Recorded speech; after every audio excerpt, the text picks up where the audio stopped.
Hey guys, it's Alicia, and today I'm going to show you how to fix the HTTP error 407.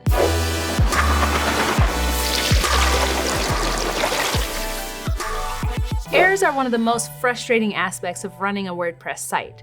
Some problems, like HTTP error 407, can make your content inaccessible, leading to a drop in sales or conversions. In this video, we'll take a closer look at the HTTP 407 error and its causes. Then we'll show you how to fix it on the client side and server side. But before we get started, I want to let you know that there will be links to more resources in the video's description. And remember, subscribe and ring that bell to get notifications for future helpful content. Now, what does the 407 error mean? The 407 proxy authentication required error occurs when the server is unable to complete a request. This happens due to a lack of authentication credentials when a proxy server is used between the client and server.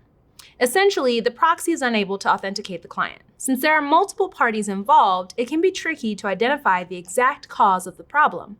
It may even be caused by the proxy itself, meaning there is no fix on your end. However, there are some things that you can do to try to resolve the communication with the proxy.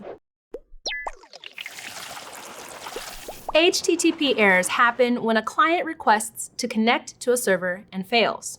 Anytime a web browser attempts to access an online server through the HTTP protocol, there is a conversation between the client and server.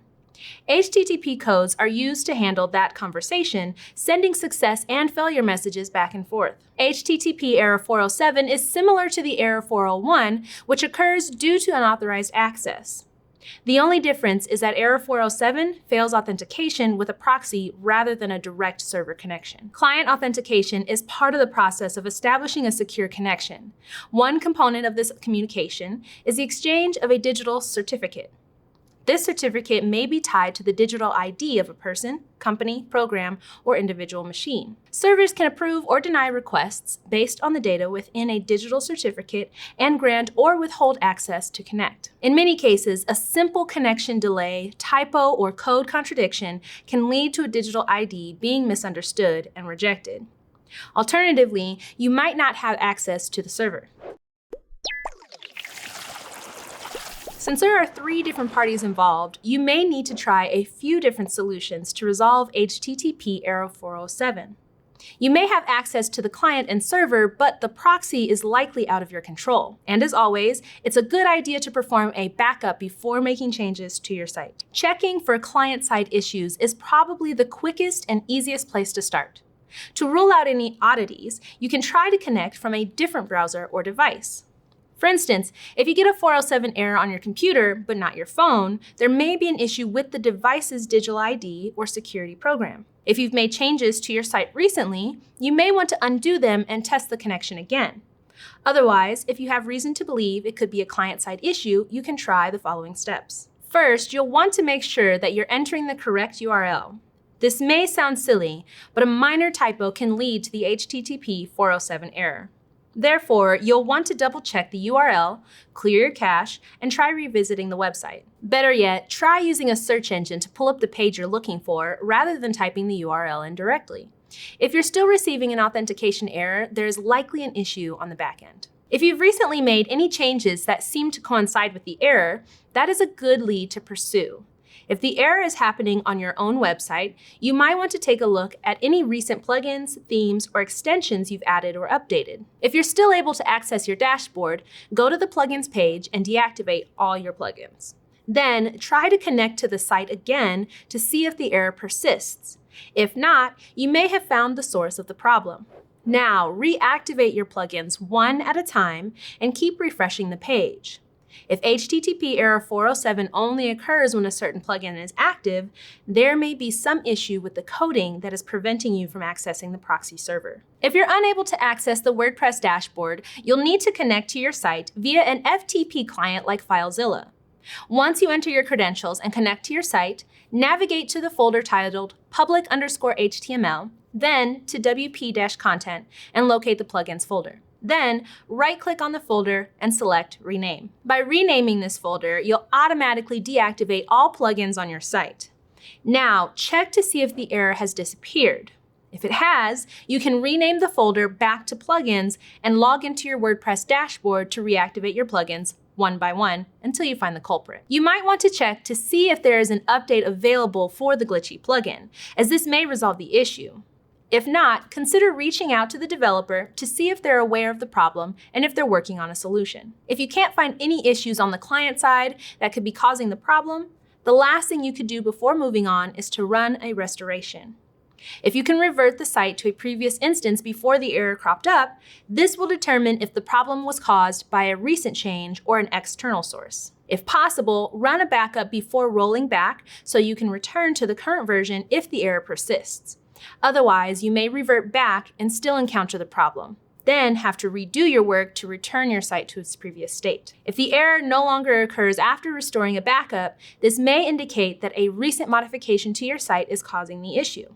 If you can think of any likely culprits, you can try testing them first. Otherwise, you'll need to redo any updates incrementally and check to see if the error returns as a result of a specific change. If working with the client side of things didn't resolve the error, you may be dealing with a server-side issue. If you have other sites on your server, you can check to see if they're experiencing the same error. This will help confirm if the error is present on a particular site only or if it's originating on the server. Let's look at a few troubleshooting steps to help you resolve error 407 on the server side. Error logs record activity on your website and server, including any errors that occur. These logs can show you which connection requests are successful and which are failing. To access your error logs, open your site's root folder from your FTP. Then select the logs folder. Here you'll see two options, Nginx and PHP. These folders contain error logs that you can view. Nginx handles serving, proxying, and caching. Note that if your host uses a different server, the name of this file will be different. Meanwhile, PHP is the scripting language that WordPress runs on. If you search either log for error 407, it may shed some light on why it's happening and when it started. A common cause for a proxy authentication error is an unexpected redirect. This may look suspicious to a proxy server, causing it to deny access. Therefore, you'll want to check your web server's configuration files to see if there are any unintentional redirect instructions. You can do this by checking the htaccess file. Using an FTP client, go to your website's root folder and click on the app folder. Then select public and you should see the htaccess file. Open this file and look for any lines of code that include the term redirect or are rewriting URLs.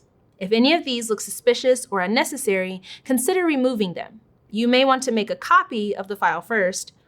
Then check to see if error 407 is still present when you try revisiting your site. Since this code is probably in your htaccess file for a reason, removing it may cause aspects of your site to stop functioning. However, if this code is the cause of your HTTP error 407, you will need to address it. We recommend contacting your hosting provider for assistance. One last thing you can try is debugging your site. If you've recently added custom code or new plugins, there's a chance that a simple bug could be causing authentication issues. The free Query Monitor can help you comb through the code to look for anything suspicious. Before you get started, we recommend that you clone your site to a staging environment. This can be easily done using devkinsta. Then you can safely try to isolate the events that are triggering error 407. If you need a little help, you can enable WordPress debugging to get a better look at what is going on. You can also turn on the WordPress debug log to track bugs for you to review later.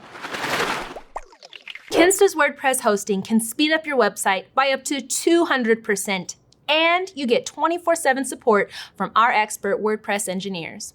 We offer 2 months free with an annual plan, a 30-day money-back guarantee, and unlimited free basic migrations from any host. Head over to kinsta.com/plans to get started. Thank you so much for watching. If you found this video helpful, please don't forget to like, subscribe, and hit that notification bell for more tutorials, explainers, and helpful content like this.